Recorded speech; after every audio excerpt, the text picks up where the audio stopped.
Thanks for taking the time for the interview. My pleasure. As you know, this is When I Was 25 column for POV. And we ask people to kind of reminisce about their formative days. And I just wanted you to paint a picture for me about Harlan Sanders. You were about 25 or so. Right. And you met him. What was that like? Well, when I first heard of him, I thought, who is this guy? You know, why would he dress up with a funny-looking suit and vest and a goatee and mustache? Not that I'm against goatees and mustaches, but he was very charming. He made some suggestions on our menu, you know, and he won you over. And I thought to myself, here's a guy that I may like him, you know. And I didn't know that when I was 25 years old that he was going to play a big part in my life to give me a big opportunity. So you just never know. I mean, because I was 25 years old, I was kind of trapped. I had a couple of kids and not making any money and no future just in a restaurant. But when the Colonel come in, it really gave me a big opportunity. The Colonel saved the day. He saved me. I mean, about 5 years later, I was making a lot of money, and I became a millionaire. How old were you when you became a millionaire? I was about 35. 35? Did you ever have any interesting exchanges with the Colonel? Oh, yeah. He used to chew me out. Can you give me an example of something he'd cuss you out.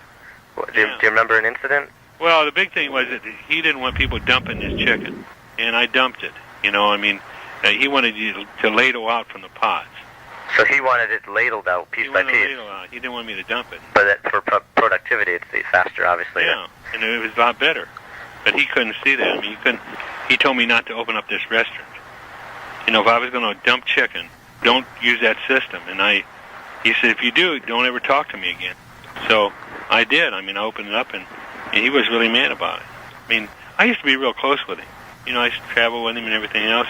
And our relationship was strained after that because, I had to do what I had to do.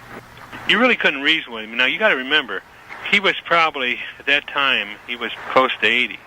You know, and he still is working. And the guy worked hard. I mean, he traveled, drove. He didn't fly very much. He just drove. And when you really work super hard all the time, you get kind of grouchy. Tell me about, in your childhood, what attracted you to restaurants? My biological mother, you know, I never seen her. My adopted mother died when I was about 5 years old. Then my adopted dad took me, and we eat in a lot of restaurants. And I just thought it was really neat. I really enjoyed eating out. You know, I mean, back in them days, it wasn't very popular. And I thought, well, boy, it'd be really neat to own your own restaurant and maybe could eat all the hamburgers you want for nothing. Then I got a job at the Regas restaurant when I was about, I guess I was about 12 years old. And I told him I was 16.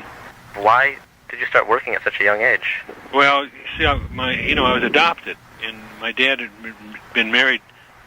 It was like his third marriage. And so I had some foster sisters, and one was older, and she had a job, and so they said, well, you ought to go get a job, and so, you know, get out of the house. And so I went and got a job at the Regas restaurant. And so I was encouraged to get a job. And then I liked it, too.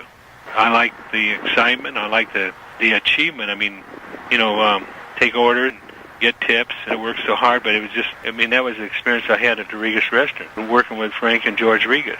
And Frank said, you can do or be anything you want to be within the laws of man and God. I mean, and he didn't put that within the laws of man and God, I did. But his whole thing was, his attitude was, you can do or be anything you want to be. Why did you drop out of school in the 10th grade? Well, it's stupid. I mean, I had a full-time job in Fort Wayne, and I just didn't want to get up in the mornings because I work really from 4 to 12. And, you know, time you get to bed, and, you know, I thought I was learning more at the restaurant than I was at going to school, and nobody really encouraged me to stay in. And I was by myself, and I was staying at the Y. And it was a dumb mistake. But I did go back and get my GED. What was it like as a young man interacting with the older Colonel? Here you're in your 20s, and he's probably... Well, he was very demanding. I mean, the Colonel, you know, he had a big work ethic, strong work ethic. And I said one time, you know, when you come to town, you always come, you know, you had to get up early. And I said, man, if I ever have any money, I'm never going to get up early. mean, I got the money, but I still get up early. Did the Colonel hear you say that remark? No. No? I wasn't that dumb. Do you think, in a business sense, was he kind of a father figure? Did he put you under his wing? No pun intended, but, did he... No, I don't think so at all. No? No, I mean, he wasn't. I mean, he wasn't... he was a mentor, but he gave me choices. Tell me, how are you influencing the Colonel? He was telling you how to fry the chicken back in, Well, Fort Wayne, but... The Colonel was a man of quality.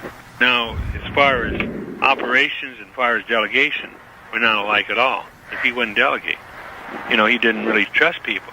The Colonel didn't trust anyone. I mean, when the Colonel ran the company, when he left the office, no one made a move till he got back. Now, he wasn't a great production guy, and if you want to do volume and you want to be competitive, you have to do volume.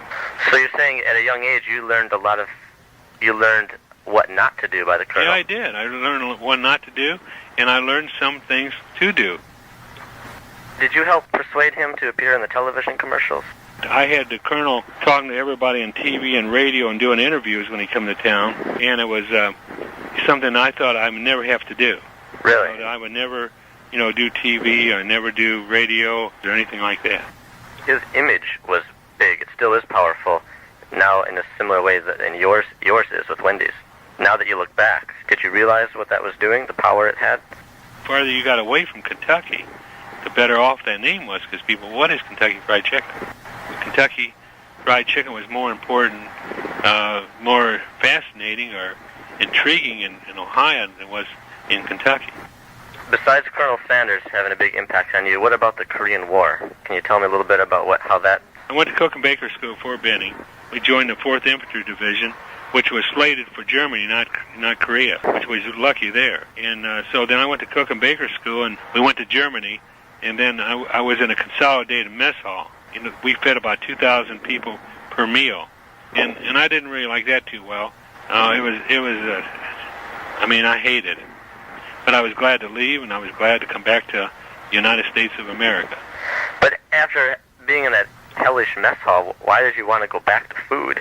No, I wanted to go back different. The mess hall, there's masses, and I just never, I was more of a short order cook. Well, why did you enroll in the Cook and Baker School to begin with? Because I had the experience in the restaurant, and I wanted to stay in that field. You got married at 22? Age 22? 22 or 21 or 22, yeah. Where did that figure in to everything? Well, I met her at the restaurant in Fort Wayne. You did? Tell me about how you met her. She was a waitress, and I was a short order cook. And the day you met, what happened? I probably told her to get her order picked up. So how did the spark happen? I think I was there something like a year, close to a year. Then, I started taking her out, and then fell madly in love. I don't know if you fall in love immediately, but it happened. Was it hard to be in love and work with someone at the same time? Yeah. Yeah?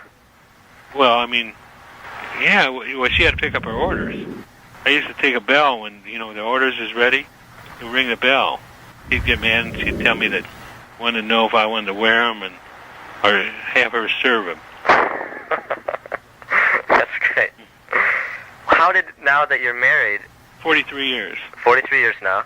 But you're married at a young age, and you're starting out a career. How did you balance the two at 25? Well, I just... that's where the Colonel come in. I was kind of in Trap City because I really wasn't making very much money, and I really needed an opportunity. And I had to really start thinking, how can I get out of this trap just in a restaurant? And then when the Colonel come along, and I seen the franchising, and just seen a lot of opportunities come about, then I got one myself. Was any of this planned, or did this just happen? No, I think it just happened. Did your wife help out a lot? Well, yeah, she was very supportive. What did the Colonel think of her? I don't know. Don't know? No, I never talked to him about stuff like that. He wasn't a guy you just chit-chatted. You had to talk about something. He wasn't the type of guy you just sit around and BS with. Because he wanted to build more stores and make more deals, and he was the kind of guy that when you was with him, he was trying to get himself out to be with someone else. What What kind of advice, Dave, would you give to today's 25-year-old? A 25-year-old who feels trapped, same in the way you did when you were... Well, you got to like what you're going to do. But I mean, but have objectives and be inquisitive and find out. I know that I had offers of doing some things when I was young that I didn't want to do. You know, I could have run a filling station or, grease cars, I guess, or car wash, or I don't know, maybe drove a truck. But you loved food, so you stuck with it. Yeah, I stuck.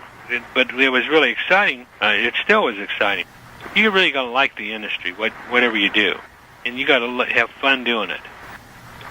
Is there anything that you want to say? No, I think you covered everything. Yeah? Okay. Well, I appreciate you taking the time. You think you got something? I think so. Yeah. Okay. Definitely. Thanks a lot, Dave. Hey, nice talking to you. Yeah, same here.